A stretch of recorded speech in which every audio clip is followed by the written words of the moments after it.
এটাই আমাদের নিত্যদিনের ভৈরবের খেলা। প্রতিদিন সকালবেলা আসবেন, দেখবেন এখান থেকে জাহাজ স্টিমার একের পর এক আসতে থাকবে। মনোমুগ্ধকর পরিবেশ। সত্যি নদীকে দেখলে জানি না কেন নিজের ভিতরে একটা পরিবর্তন আসে। এটা হয়তো প্রকৃতির খেলা। এই নদীতে একসময় ইলিশ মাছ পর্যাপ্ত পরিমাণে ধরা পড়ত।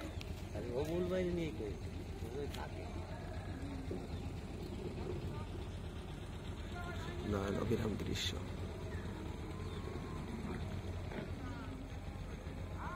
অনেক দূরে দেখা যাচ্ছে জাহাজ।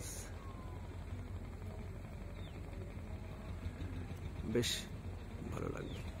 যখন মানুষ কোনো কষ্ট পায় তখন এই নদীর কাছে এসে দাঁড়ালে তার মনটা এমনি ভালো হয়ে যায়।